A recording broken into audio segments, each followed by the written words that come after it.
Click the link in the description to sign up for a free 30-day trial from Audiobooks.com.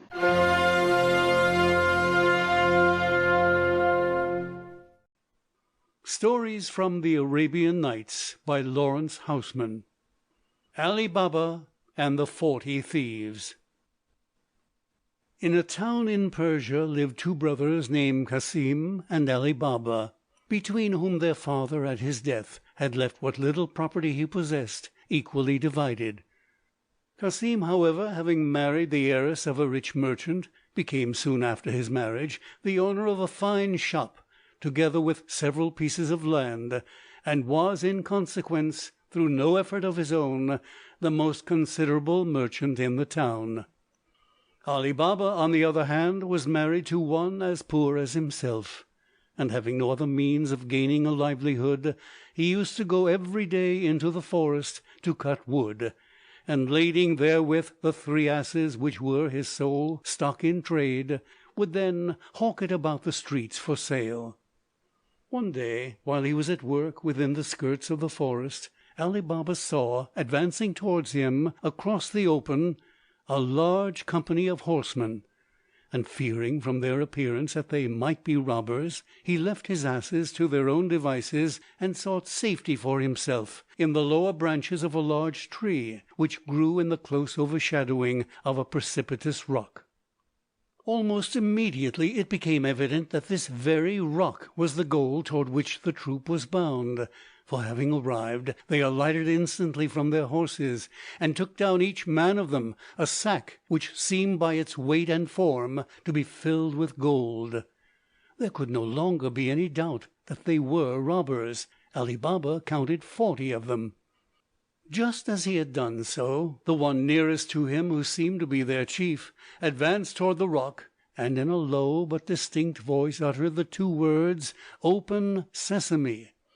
Immediately the rock opened like a door, the captain and his men passed in, and the rock closed behind them.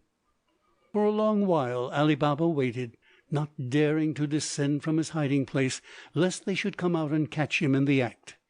But at last, when the waiting had grown almost unbearable, his patience was rewarded.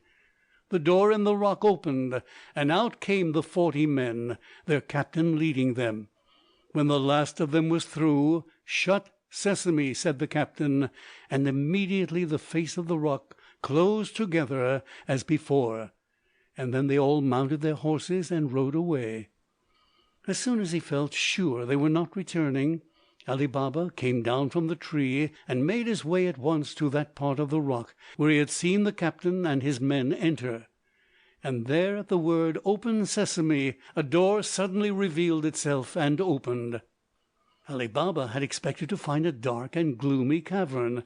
Great was his astonishment, therefore, when he perceived a spacious and vaulted chamber, lighted from above through a fissure in the rock, and there, spread out before him, lay treasures in profusion, bales of merchandise, silks, carpets, brocades, and above all gold and silver, lying in loose heaps or in sacks, piled one upon the other. He did not take long to consider what he should do. Disregarding the silver and gold that lay loose, he brought to the mouth of the cave as many sacks of gold as he thought his 3 asses might carry, and having loaded them on and covered them with wood so they might not be seen, he closed the rock by the utterance of the magic words which he had learned, and departed for the town a well satisfied man. When he got home he drove his asses into a small court, and shutting the gates carefully, he took off the wood that covered the bags and carried them in to his wife. She, discovering them to be full of gold, feared that her husband had stolen them, and began sorrowfully to reproach him.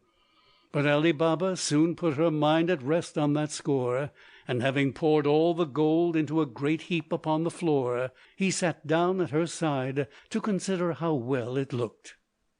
Soon his wife, poor careful body, must needs begin counting it over piece by piece. Ali Baba let her go on for a while, but before long the sight set him laughing. "Wife," said he, "you will never make an end of it that way. The best thing to do is to dig a hole and bury it. Then we shall be sure that it's not slipping through our fingers." "That will do well enough," said his wife, "but it would be better first to have the measure of it. So while you dig the hole, I will go round to Cassim's and borrow a measure small enough to give us an exact reckoning."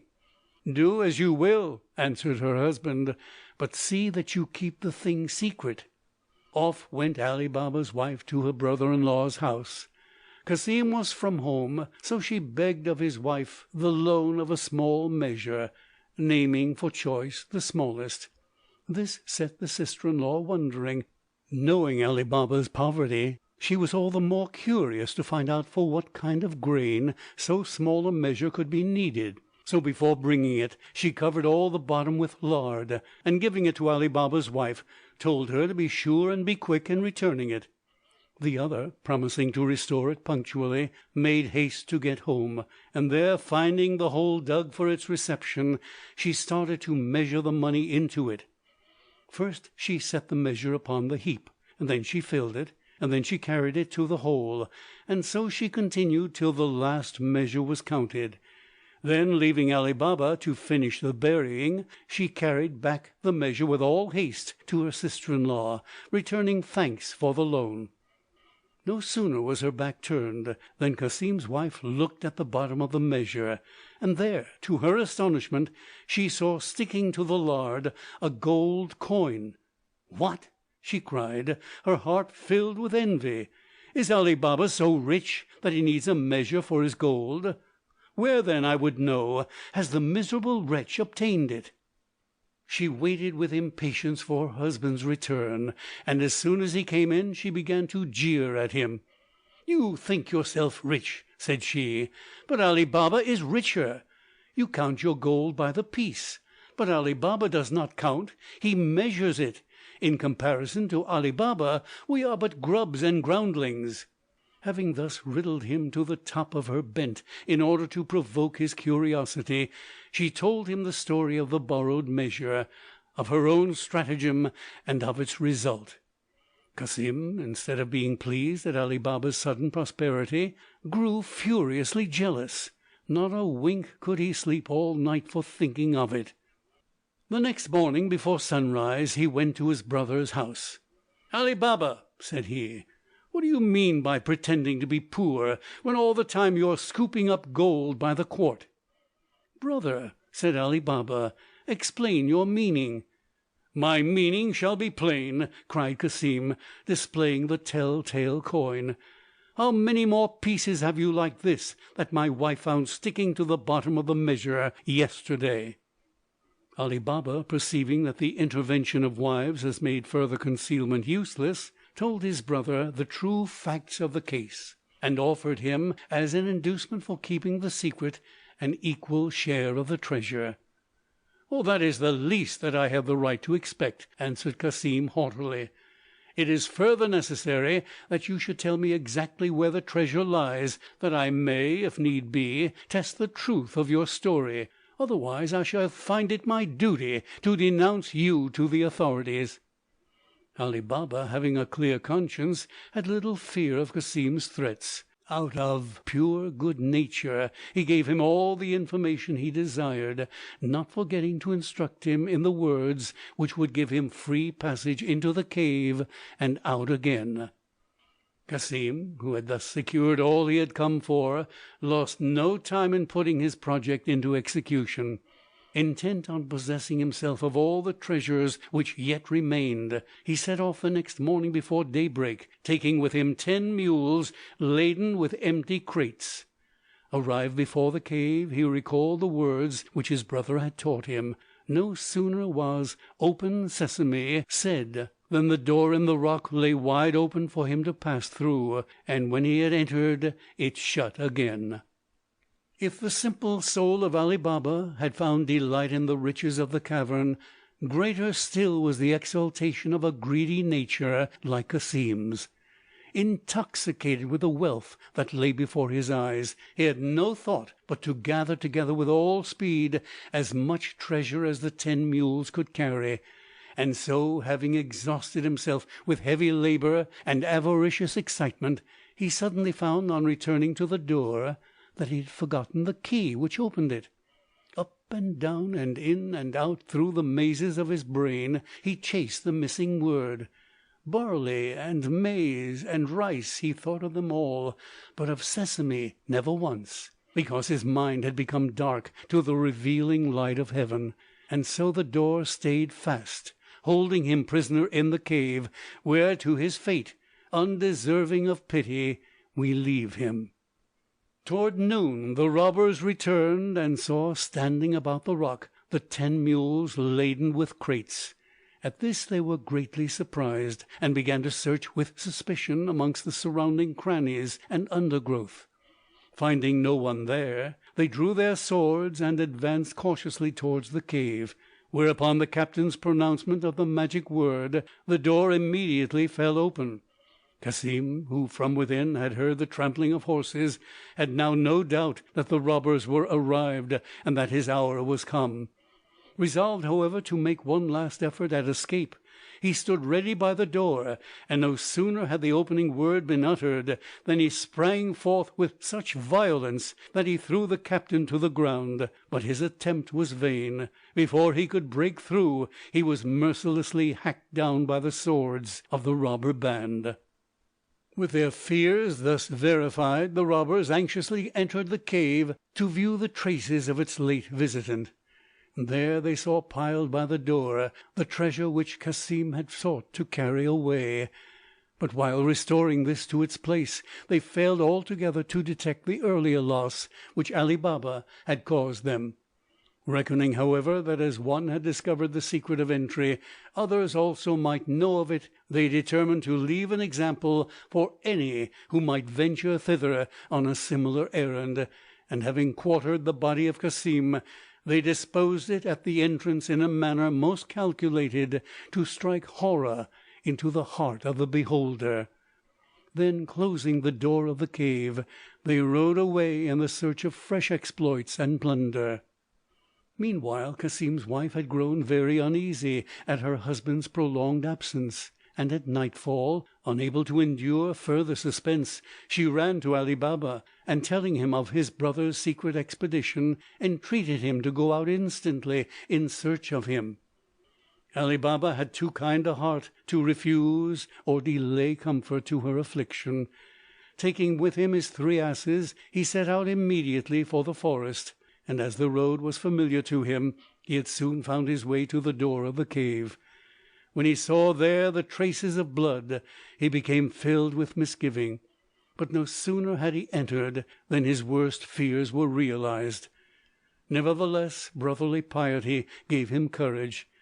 Gathering together the severed remains, and wrapping them about with all possible decency, he laid them upon one of the asses, and then, bethinking him that he deserved some payment for his pains, he loaded the 2 remaining asses with sacks of gold, and covering them with wood, as on the first occasion, made his way back to the town while it was yet early. Leaving his wife to dispose of the treasure borne by the 2 asses, he led the 3rd to his sister-in-law's house, and knocking quietly, so that none of the neighbours might hear, was presently admitted by Morgiana, a female slave whose intelligence and discretion had long been known to him. "Morgiana," said he, "there's trouble on the back of that ass. Can you keep a secret?" And Morgiana's nod satisfied him better than any oath. "Well," said he, "your master's body lies there waiting to be pieced, and our business now is to bury him honourably, as though he had died a natural death. Go and tell your mistress that I want to speak to her." Morgiana went in to her mistress, and returning presently, bade Ali Baba enter. Then, leaving him to break to his sister-in-law the news and the sad circumstances of his brother's death, she, with her plan already formed, hastened forth and knocked at the door of the nearest apothecary. As soon as he opened to her, she required of him in trembling agitation certain pilules efficacious against grave disorders, declaring in answer to his questions that her master had been taken suddenly ill, and with these she returned home, and her plan of concealment having been explained and agreed upon much to the satisfaction of Ali Baba, she went forth the next morning to the same apothecary. and with tears in her eyes besought him to supply her in haste with a certain drug that is given to sick people only in the last extremity. Meanwhile the rumour of Cassim's sickness had got abroad. Ali Baba and his wife had been seen coming and going, while Morgiana, by her ceaseless activity, had made the 2 days' pretended illness seem like a fortnight. So when a sound of wailing arose within the house, all the neighbours concluded without further question that Cassim had died a natural and honourable death. But Morgiana had now a still more difficult task to perform, it being necessary for the obsequies that the body should be made in some way presentable. So at a very early hour the next morning she went to the shop of a certain merry old cobbler, Baba Mustapha by name, who lived on the other side of the town. Showing him a piece of gold, she inquired whether he were ready to earn it by exercising his craft in implicit obedience to her instructions. And when Baba Mustapha sought to know the terms, "First," said she, "you must come with your eyes bandaged. Secondly, you must sew what I put before you without asking questions. And thirdly, when you return you must tell nobody." Mustapha, who had a lively curiosity into other folks' affairs, boggled for a time at the bandaging, and doubted much of his ability to refrain from question. But having on these considerations secured the doubling of his fee, he promised secrecy readily enough, and taking his cobbler's tackle in hand, submitted himself to Morgiana's guidance and set forth. This way and that she led him blindfold, till she had brought him to the house of her deceased master. Then, uncovering his eyes in the presence of the dismembered corpse, she bade him get out thread and wax and join the pieces together. Baba Mustapha plied his task according to the compact, asking no question. When he had done, Morgiana again bandaged his eyes and led him home, and giving him a third piece of gold, the more to satisfy him, she bade him good day and departed. So in seemliness and without scandal of any kind were the obsequies of the murdered Cassim performed. And when all was ended, seeing that his widow was desolate and his house in need of a protector, Ali Baba, with brotherly piety, took both the one and the other into his care, marrying his sister-in-law according to Moslem rule, and removing with all his goods and newly acquired treasure to the house which had been his brother's. And having also acquired the shop where Cassim had done business, he put into it his own son, who had already served an apprenticeship to the trade. And so, with his fortune well established, let us now leave Ali Baba and return to the robbers' cave. Thither at the appointed time came the 40 robbers, bearing in hand fresh booty, and great was their consternation to discover that not only had the body of Cassim been removed, but a good many sacks of gold as well. It was no wonder that this should trouble them, for as long as anyone could command secret access, the cave was useless as a depository for their wealth. The question was, what could they do to put an end to their present insecurity? After long debate it was agreed that one of their number should go into the town disguised as a traveller, and there, mixing with the common people, learn from their report whether there had been recently any case in their midst of a sudden prosperity or sudden death. If such a thing could be discovered, then they made sure of tracking the evil to its source and imposing a remedy. Although the penalty for failure was death, one of the robbers at once boldly offered himself for the venture, and having transformed himself by disguise, and received the wise counsels and commendations of his fellows, he set out for the town. Arriving at dawn, he began to walk up and down the streets and watch the early stirring of its inhabitants, and so before long he drew up at the door of Baba Mustapha, who, though old, was already seated at work upon his cobbler's bench. The robber accosted him. "I wonder," said he, "to see a man of your age at work so early. Does not so dull a light strain your eyes?" "Not so much as you might think," answered Baba Mustapha, Why, it was but the other day that at this same hour I saw well enough to stitch up a dead body in a place where it was certainly no lighter." "Stitch up a dead body!" cried the robber in pretended amazement, concealing his joy at this sudden intelligence. "Surely you mean in its winding sheet, for how else can a dead body be stitched?" "No, no," said Mustapha. "What I say I mean, but as it is a secret I can tell you no more." The robber drew out a piece of gold. "Come," said he, "tell me nothing you do not care to, only show me the house where lay the body that you stitched." Baba Mustapha eyed the gold longingly. "Would that I could," he replied, "but alas, I went to it blindfold." "Well," said the robber, "I have heard that a blind man remembers his road. Perhaps, though seeing you might lose it blindfold, you might find it again." Tempted by the offer of a second piece of gold, Baba Mustapha was soon persuaded to make the attempt. "It was here that I started," said he, showing the spot, "and I turned as you see me now." The robber then put a bandage over his eyes and walked beside him through the streets, partly guiding and partly being led, till of his own accord Baba Mustapha stopped. "It was here," said he, "the door by which I went in should now lie to the right." And he had in fact come exactly opposite to the house which had once been Cassim's, where Ali Baba now dwelt. The robber, having marked the door with a piece of chalk which he had provided for the purpose, removed the bandage from Mustapha's eyes, and leaving him to his own devices, returned with all possible speed to the cave where his comrades were awaiting him. Soon after the robber and cobbler had parted, Morgiana happened to go out upon an errand, and as she returned she noticed the mark upon the door. "This," she thought, "is not as it should be. Either some trick is intended, or there is evil brewing for my master's house." Taking a piece of chalk, she put a similar mark upon the 5 or 6 doors lying to the right and left, and having done this she went home with her mind satisfied, saying nothing. In the meantime the robbers had learned from their companion the success of his venture. Greatly elated at the thought of vengeance so soon to be theirs, they formed a plan for entering the city in a manner that should arouse no suspicion among the inhabitants. Passing in 2s and 3s, and by different routes, they came together to the market-place at an appointed time, while the captain and the robber who had acted as spy made their way alone to the street in which the marked door was to be found.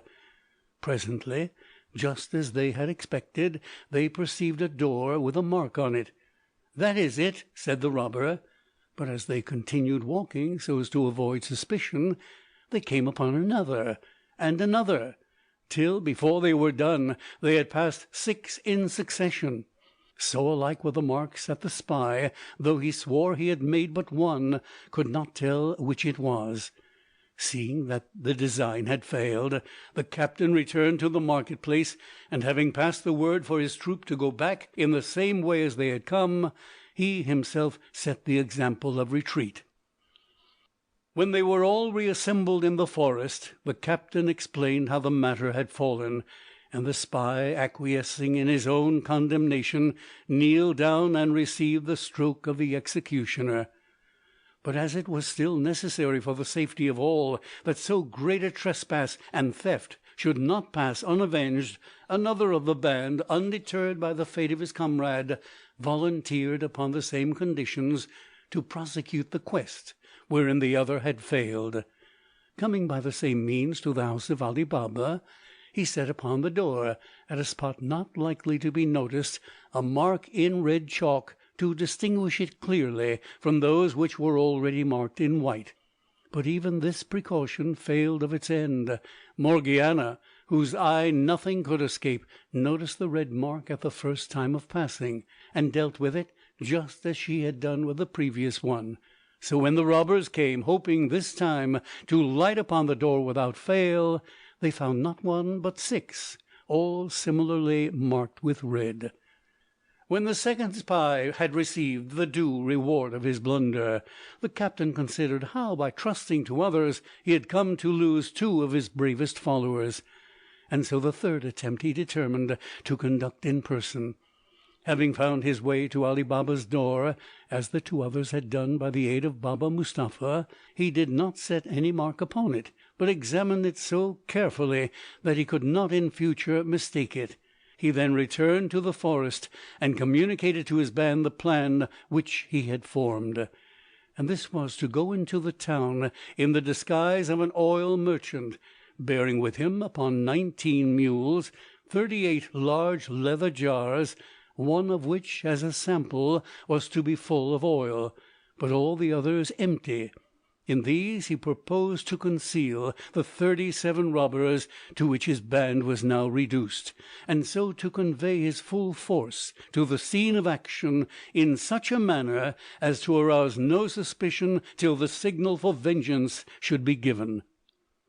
Within a couple of days he had secured all the mules and jars that were requisite, and having disposed of his troop according to the prearranged plan, he drove his train of well-laden mules to the gates of the city, through which he had passed just before sunset. Proceeding thence to Ali Baba's house, and arriving as it fell dark, he was about to knock and crave a lodging for the night, when he perceived Ali Baba at the door, enjoying the fresh air after supper. Addressing him in tones of respect, "Sir," said he, "I have brought my oil a great distance to sell to-morrow in the market, and at this late hour, being a stranger, I know not where to seek a shelter. If it is not troubling you too much, allow me to stable my beasts here for the night."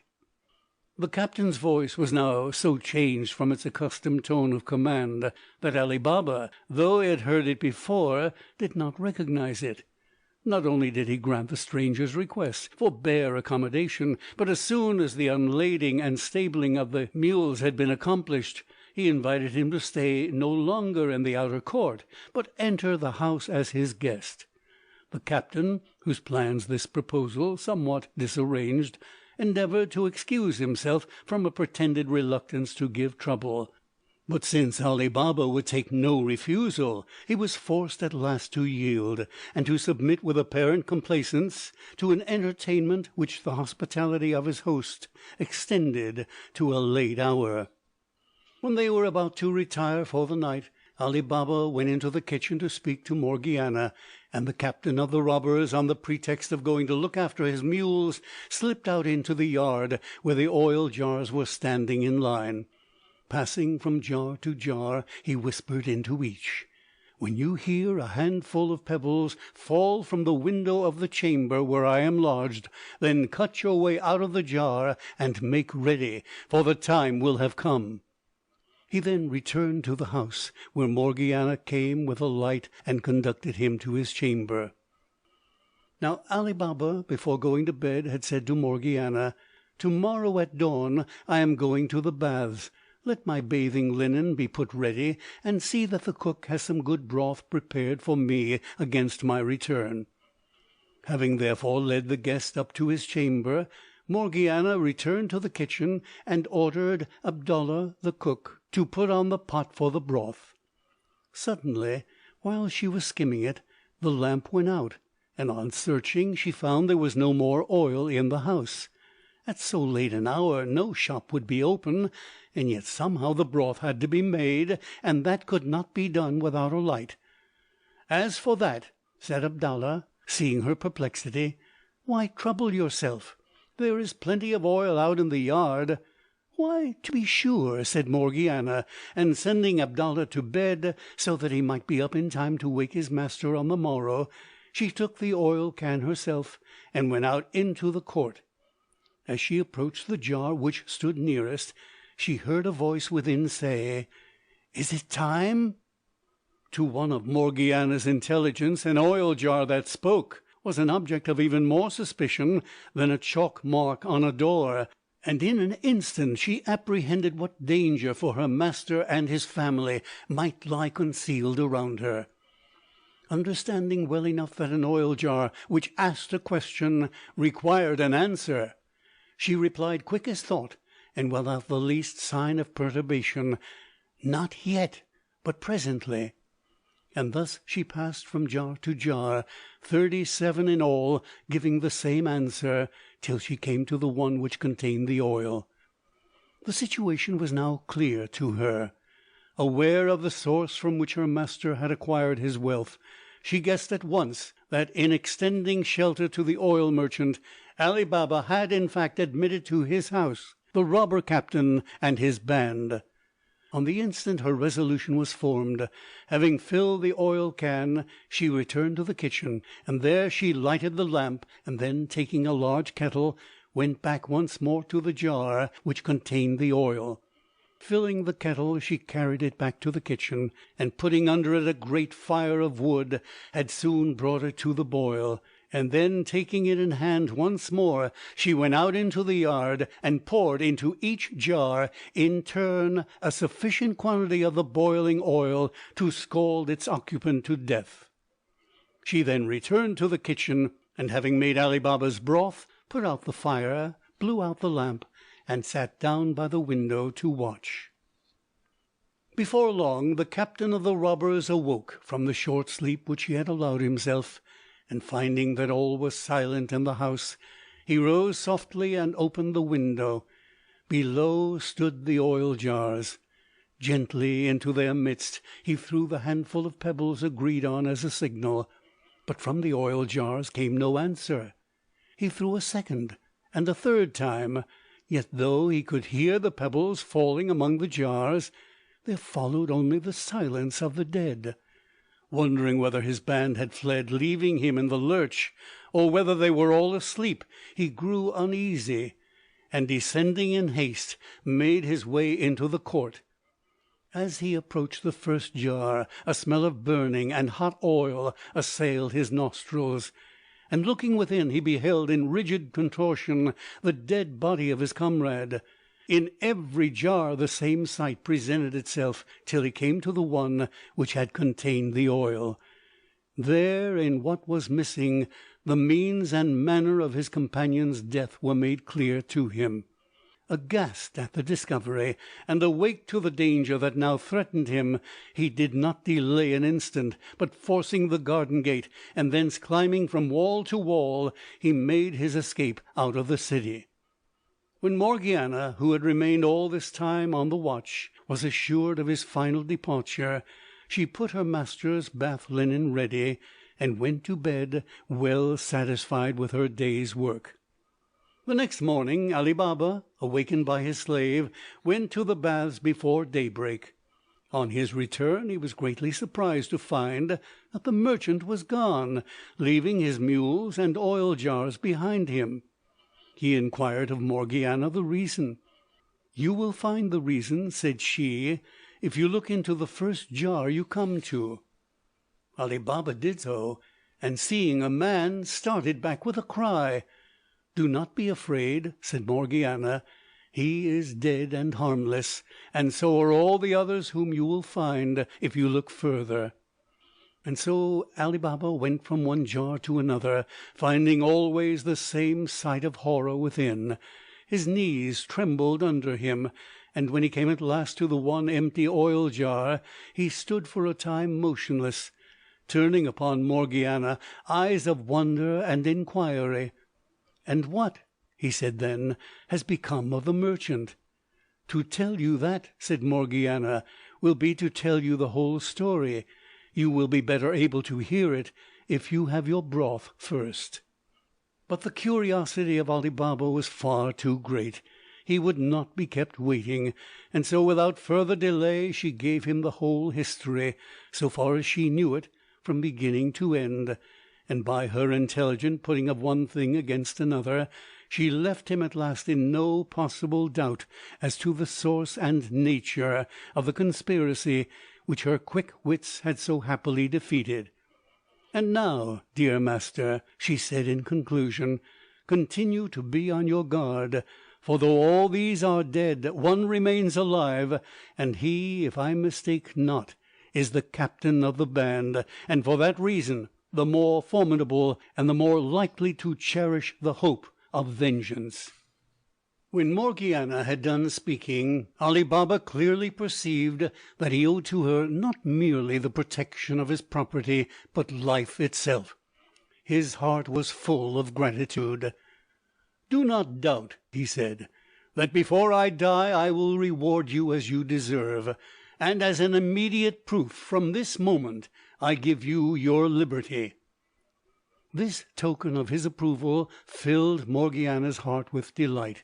But she had no intention of leaving so kind a master, even had she been sure that all danger was now over. The immediate question which now presented itself was how to dispose of the bodies. Luckily, at the far end of the garden stood a thick grove of trees, and under these Ali Baba was able to dig a large trench without attracting the notice of his neighbours. Here the remains of the 37 robbers were laid side by side. The trench was filled again, and the ground made level. As for the mules, since Ali Baba had no use for them, he sent them, one or two at a time, to the market to be sold. Meanwhile the robber captain had fled back to the forest. Entering the cave, he was overcome by its gloom and loneliness. "Alas!" he cried, "my comrades, partners in my adventures, sharers of my fortune, how shall I endure to live without you? Why did I lead you to a fate where valor was of no avail, and where death turned you into objects of ridicule? Surely, had you died sword in hand, my sorrow had been less bitter. And now what remains for me but to take vengeance for your death, and to prove, by achieving it without aid, that I was worthy to be the captain of such a band?" Thus resolved, at an early hour the next day he assumed a disguise suitable to his purpose, and going to the town, took lodging in a khan. Entering into conversation with his host, he inquired whether anything of interest had happened recently in the town. But the other, though full of gossip, had nothing to tell him concerning the matter in which he was most interested. For Ali Baba, having to conceal from all the source of his wealth, had also to be silent as to the dangers in which it involved him. The captain then inquired where there was a shop for hire, and hearing of one that suited him, he came to terms with the owner, and before long had furnished it with all kinds of rich stuffs and carpets and jewelry, which he brought by degrees with great secrecy from the cave. Now this shop happened to be opposite to that which had belonged to Cassim, and was now occupied by the son of Ali Baba. So before long the son and the newcomer, who had assumed the name of Cogia Houssain, became acquainted, and as the youth had good looks, kind manners, and a sociable disposition, it was not long before the acquaintance became intimate. Cogia Houssain did all he could to seal the pretended friendship, the more so as it had not taken him long to discover how the young man and Ali Baba were related, and so, plying him constantly with small presents and acts of hospitality, he forced on him the obligation of making some return. Ali Baba's son, however, had not at his lodging sufficient accommodation for entertainment. He therefore told his father of the difficulty in which Cogia Houssain's favours had placed him, and Ali Baba with great willingness at once offered to arrange matters.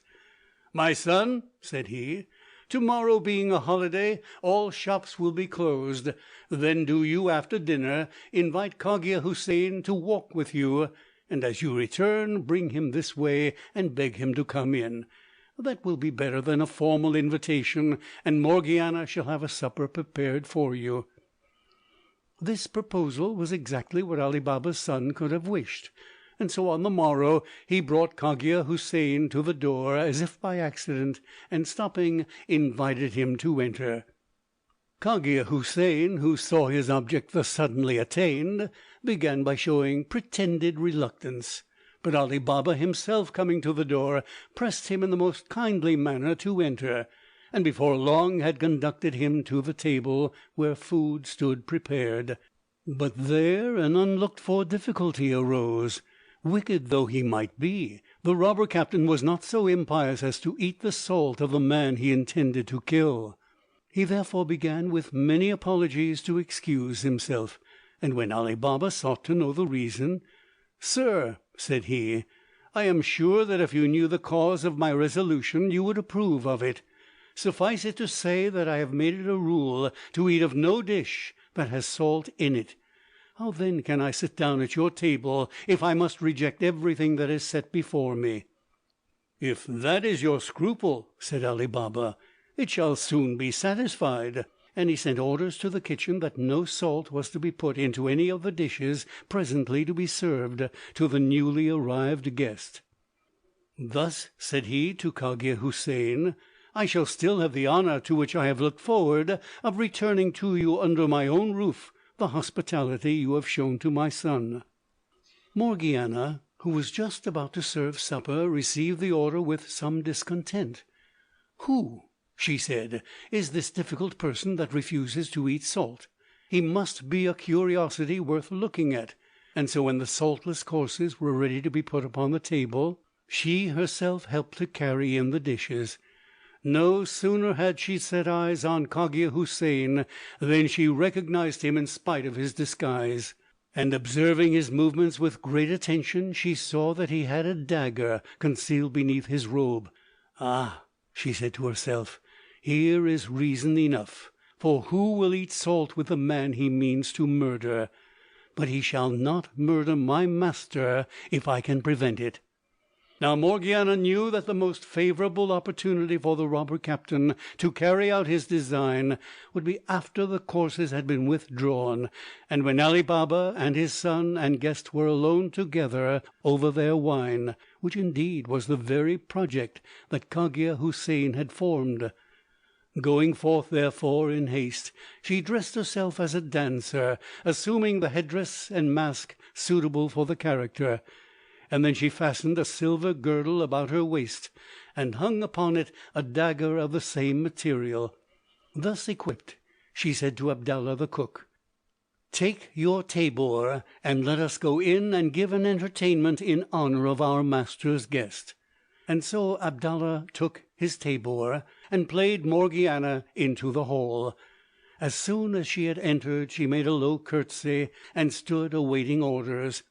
Then Ali Baba, seeing that she wished to perform at his guest's honour, said kindly, "Come in, Morgiana, and show Cogia Houssain what you can do." Immediately Abdallah began to beat upon his tabor and sing an air for Morgiana to dance to, and she, advancing with much grace and propriety of deportment, began to move through several figures, performing them with the ease and facility which none but the most highly practised can attain to. And then, for the last figure of all, she drew out the dagger, and holding it in her hand, danced a dance which excelled all that had preceded it in the surprise and change and quickness and dexterity of its movements.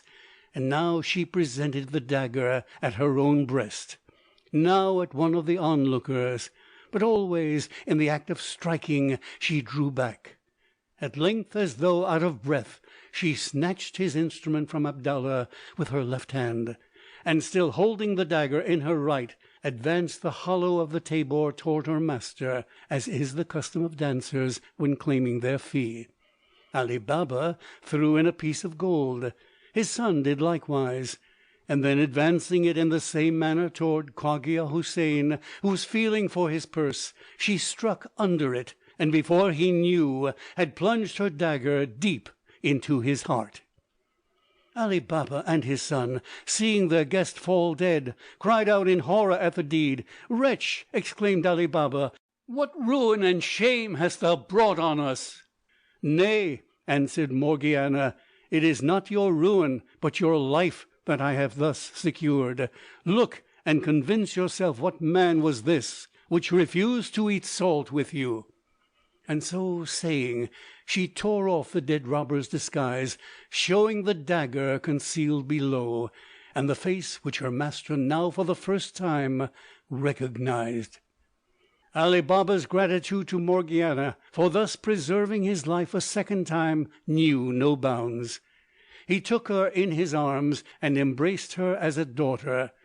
"Now," said he, "the time is come when I must fulfil my debt, and how better can I do it than by marrying you to my son?"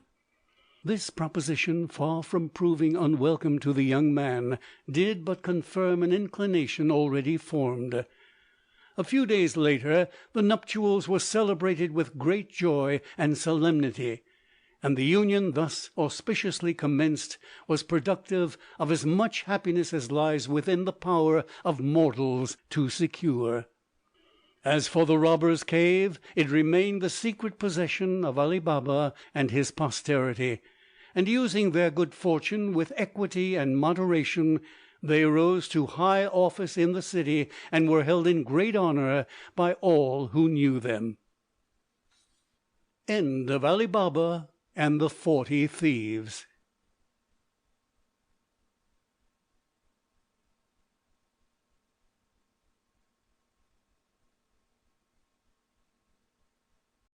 Greatest Audiobooks is excited to partner with Audiobooks.com. Sign up for a free 30-day trial and get your first audiobook free. Cancel anytime, no strings attached. Click below to get your free audiobook today.